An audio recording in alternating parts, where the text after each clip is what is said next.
গরমের দিন শুরু হয়েছে আর চিন্তা শুরু হয়েছে কি রান্না করব, প্রতিদিন কি খেতে ইচ্ছা করতেছে আর কি খেতে ইচ্ছা করতেছে না, এই হয়েছে প্রধান চিন্তা। সো হ্যালো এভরিওয়ান, আসসালামু আলাইকুম। কেমন আছেন সবাই? আলহামদুলিল্লাহ আমরা ভালো আছি। প্রতিদিন এই যে একটা ঝামেলায় পড়েছি, কি রান্না করব আর এটা খেতে ইচ্ছা করতেছে না, ওটা খেতে ইচ্ছা করতেছে না, এই হয়েছে সমস্যা। তো সেটাই মানে প্রতিদিন রান্নার আগে ভাবতে ভাবতেই তো শেষ। তো আমি আজকে রান্না করব হচ্ছে চিংড়ি মাছ দিয়ে কচুরলতি। অনেকদিন কচুরলতি খাওয়া হয় না, তো ভাবলাম কি আজকে দেখি কচুরলতিটা কেমন হয়। আর আম ডাল গতদিন রান্না করেছিলাম, অনেক মজা করে বাচ্চারা খেয়েছিল, তো ওদের জন্য আবার ডালটা বসিয়েছি। আম ডালটা ভালোই লাগছে, গরমের দিনে কিন্তু টক ডাল খেতে ভালোই লাগে। তো আমি এই যে ডালটা বসিয়ে দিয়েছি, প্রেসার কুকারে রান্না করলে খুব তাড়াতাড়ি হয়, এই কারণে আর কি প্রেসার কুকারে দিয়ে দিই। সাথে হচ্ছে ভাজি, করলা ভাজিটাও ভালো লাগে, গরমের দিনে করলা ভাজি খেতে ভালোই লাগে। ঝোলের তরকারি বা মাছের তরকারি একদম খেতে ইচ্ছা করতেছে না, মনে হচ্ছে কি যেন খেলে শান্তি লাগবে, এরকম একটা অবস্থা প্রায় সবারই। তো এই গরম যে কবে শেষ হবে, মানে শীত ছিল তখন এক ঝামেলা ছিল, আর প্রচণ্ড গরম এখন আর এক ঝামেলা। তো আমি আবার আর একটা সবজিও বসাচ্ছি। আমার হাজব্যান্ড তো আবার সবজি লাভার, সে সবজি আর মাছ ছাড়া তা চলেই না।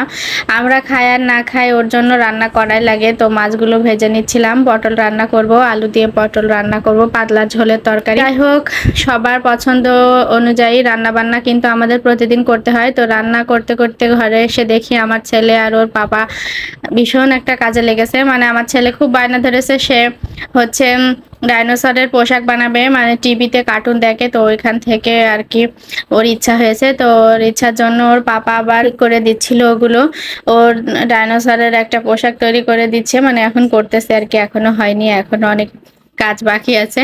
ও তো খুব খুশি হয়েছে, মানে এরকম চেয়েছিল আর কি, এই জন্য খুব খুশি হয়েছে। বাচ্চারা যা চায় সেটা একটু মানে পেলে ওরা অনেক খুশি হয়। তো বাবা মা তো এরকমই, বাচ্চাদের খুশি দেখলে বাবা মায়ের মন এমনিতেই ভালো হয়ে যায়।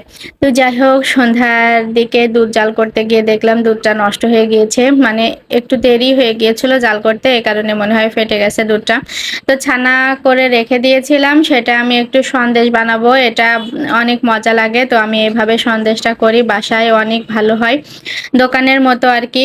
আমি এখানে পাউডার মিল্ক নিয়েছি, সাথে একটু চিনি নিয়ে জাল করে নিচ্ছিলাম, এই ক্রিমের ভেতরে ছানাটা দিয়ে দিলাম। এখন আমি নেড়ে চেড়ে সুন্দর করে ঘন এই দুধটার সাথে মিশিয়ে নিব। আর এটা খুব ধৈর্য ধরে করতে হবে, একটু সময় নিয়ে।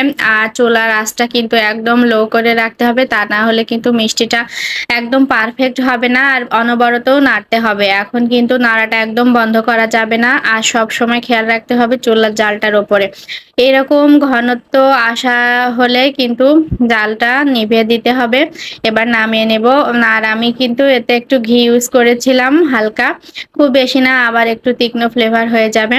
তো ওটা সেট করতে রেখে দিয়ে আবার এই যে বাচ্চারা খেলা করতেছে, দেখতে আসলাম। তার ডাইনোসরের পোশাক প্রায় হওয়ার অবস্থায়, তো আমি আবার একটু ভিডিও করছিলাম। তো সন্ধ্যার পরে তো আমরা ম্যাক্সিমাম দিনই বাইরে যাই, আজকেও আবার বাইরে যাচ্ছিলাম। ওদের পাপা বললো চলো তোমাদেরকে নিয়ে একটু বাইরে যাই।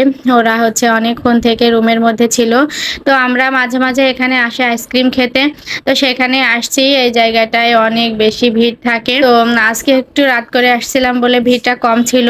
তো আমরা সবাই মিলে একটু গাড়িতে করে ঘুরলাম, আর সাথে একটু আইসক্রিম খেলাম, বাচ্চারা সিঙ্গারা খেয়েছে, চিকেন ফ্রাইও খায়, এখানে অনেক কিছুই পাওয়া যায়, চিংড়ি পাওয়া যায়। এখানকার খাবারগুলো আবার আমার বাচ্চারা অনেক পছন্দ করে, ওরা যা যা খেতে চায় সেগুলাই খেয়েছে। আর আমি আইসক্রিম নিয়েছিলাম, আমার হাজব্যান্ডও আইসক্রিম খেয়েছে। এখানকার কুলফি আইসক্রিমটা অনেক মজা, অনেকবারই খেয়েছি, ভিডিওতেও দিয়েছি। কুলফি আইসক্রিম খাওয়ার জন্য এই দোকানটাতে অনেকবারই আসা হয় আমাদের। খাওয়া শেষ করে বাসায় ফিরে যাব, ভিডিওটি বড় করব না। সবাই ভালো থাকবেন, আল্লাহ হাফেজ।